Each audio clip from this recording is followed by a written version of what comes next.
La méthode nouvelle, ou en tout cas la méthode confortée qui a été utilisée, c'est un meilleur partage d'informations entre les différentes administrations de l'État, et puis meilleur partage d'informations dans la préservation de la nécessaire confidentialité, bien entendu, de ces informations-là. C'est aussi, à travers les échanges, un meilleur ciblage soit des entreprises, soit des exploitations sur lesquelles il nous faut intervenir. Ça se fait sur enquête ou information de public? Ce sont des échanges d'informations, tout simplement, parce que chacun, dans son domaine d'activité, a connaissance d'un certain nombre d'éléments, des indices plus ou moins concordants. C'est la mutualisation de ces informations, ce partage d'informations qui permet de raisonner un peu par la technique du faisceau d'indices. Donc vous allez continuer sur cette voie, je suppose? On va continuer sur cette voie. Cette année 2019 est une bonne année, mais on sent que il nous faut absolument poursuivre et essayer évidemment de faire encore mieux. Je crois qu'on a encore des marges. Vous êtes content de la méthode, on a compris, est-ce que les résultats suivent? Les résultats suivent. Je vais prendre quelques exemples très rapidement. Les contrôles agricoles à la fraude aux aides de la PAC ont bien fonctionné. 2 opérations, avril et décembre, qui ont maintenant des suites judiciaires. Ça restera une priorité? Ça restera une priorité en 2020, bien entendu. Priorité parce que c'est aussi une condition de crédibilité de la Corse auprès de l'Union européenne dans le cadre d'une négociation plus globale d'un nouveau régime de PAC. L'occupation du domaine public maritime aussi, ça fait partie de vos priorités? L'occupation du domaine public maritime, c'est aussi une priorité qui sera maintenue. Là, je crois qu'on peut parler de réussite. On a eu en fait 2 opérations, une en Balagne, une en plaine orientale. Je relève que l'opération en Balagne est ce qui a précédé le démontage des 17 autres établissements. Et donc finalement, cette démarche résolue, raisonnée, parce qu'il y a quand même déjà longtemps que les faits étaient constitués, a permis quelque part, je pense, a contribué en tout cas quelque part, à enclencher une dynamique vertueuse. Il y a aussi ce qu'on pourrait appeler une fraude de fond, c'est-à-dire la fraude aux aides sociales, là aussi il y a eu beaucoup de résultats. Il y a des résultats aussi, bien entendu, à la fraude sociale.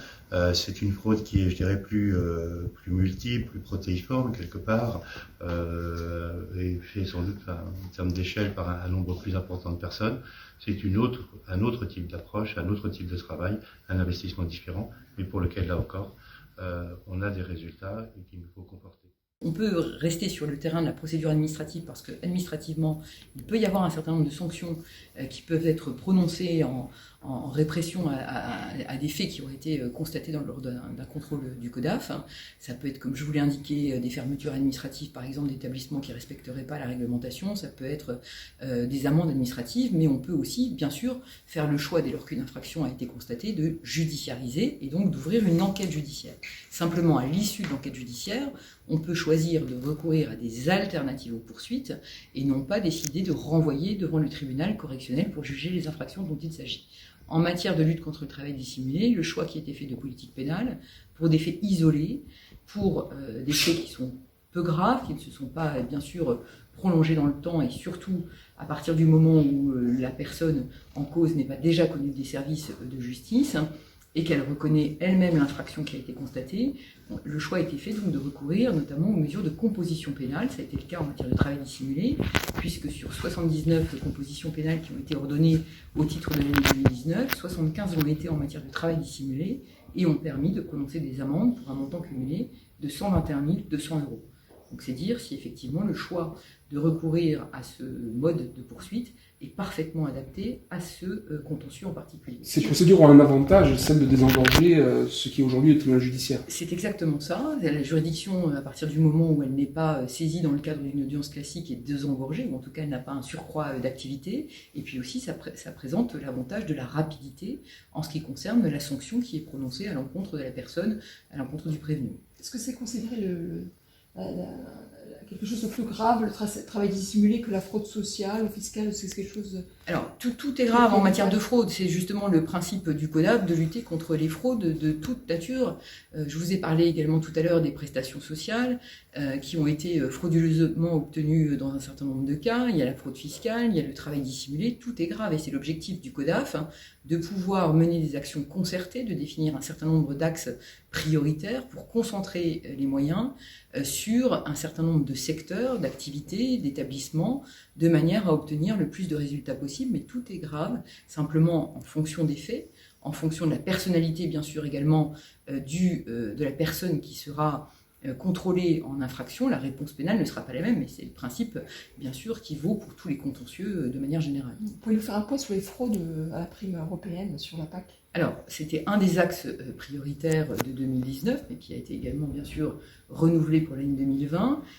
Vous le savez parfaitement, puisque vous avez couvert les opérations qui ont été réalisées. Il y a eu 2 contrôles CODAF qui ont été organisés, un au mois d'avril et un en fin d'année 2019, qui ont porté sur des exploitations qui avaient été ciblées en concertation avec tous les services partenaires.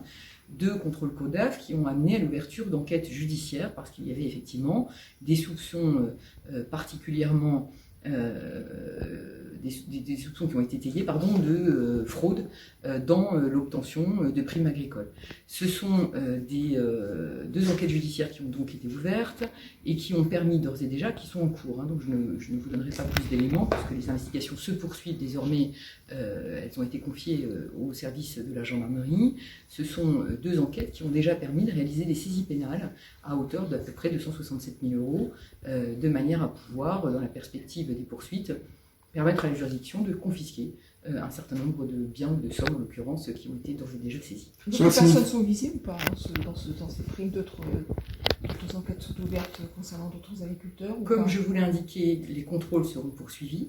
Donc il est possible, si les contrôles permettent de l'établir en 2020, que d'autres procédures judiciaires, bien sûr, soient ouvertes. Cela signifie que sur l'année 2019, vous avez réussi à trouver une méthodologie satisfaisante pour traiter ce genre de délit? La méthodologie est parfaitement bien arrêtée, mais surtout aussi, c'est cette concertation, ce constat qu'il faut absolument optimiser les compétences et surtout concentrer les moyens sur un certain nombre d'objectifs qui ont permis de réaliser d'obtenir ces résultats. Donc on peut dire, oui, d'une certaine façon, que la méthodologie est parfaitement arrêtée. L'occupation illégale du domaine public maritime est considérée également comme une priorité. Vous avez obtenu des résultats judiciaires en la matière? Oui, vous le savez parfaitement, puisque vous avez couvert là aussi un certain nombre de dossiers. Et c'est typiquement le contentieux dans lequel je vous indiquais tout à l'heure qu'il peut y avoir ou des sanctions administratives ou judiciaires, voire les deux bien sûr. Mais en tout cas, c'est un bon exemple.